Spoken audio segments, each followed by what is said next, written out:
আসসালামু আলাইকুম, সবাই কেমন আছেন? আশা করি ভালো আছেন।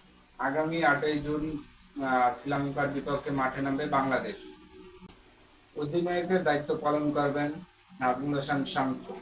তিনি কি পারবেন শ্রীলঙ্কার বিপক্ষে ম্যাচটি জিততে?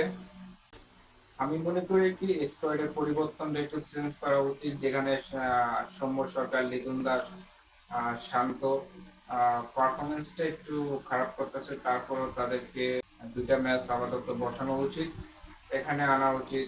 এখানে লিটন দাসকে একটু চেঞ্জ করতে হবে। সেক্ষেত্রে এখানে তামিমকে ওপেনিং করাতে হবে এবং সৌম্য সরকারকে। দুজন সৌম্য সরকার একটু মোটামুটি ঠিক আছে, পারফরমেন্সটা একটু ভালো করে।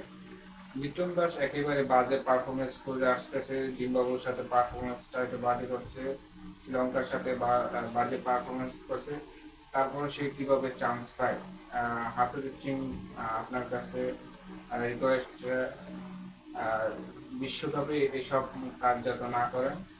যারা ভালো পারফরমেন্স যদি করতে হয়, ভালো যদি খেলতে হয়, সেক্ষেত্রে আপনার আমার স্কোয়াড থাকবে তানজিম তামিম, সৌম্য সরকার, শান্ত, সাকিব আল হাসান, তাওহিদ হৃদয়, মাহমুদুল্লাহ রিয়াদ, জাকির আলী অনিক, ইশাক, মুস্তাফিজ, তাসকিন আহমেদ।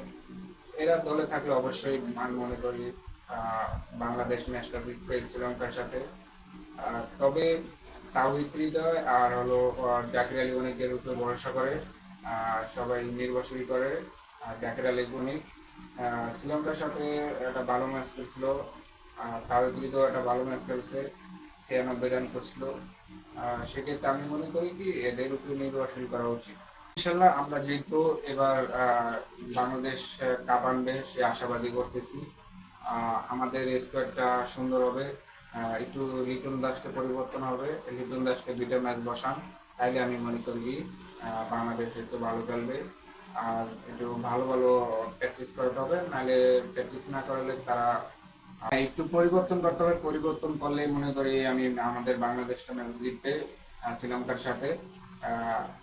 আর একটু পরিবর্তনটা হবে লিটন দাসের পরিবর্তে তামিমকে নামাতে হবে, তাহলে আমি আর মনে করি কি বাংলাদেশ জিতবে। অবশ্যই ভিডিওটা ভালো লাগলে আমার ইউটিউব চ্যানেলটা সাবস্ক্রাইব করে। ধন্যবাদ।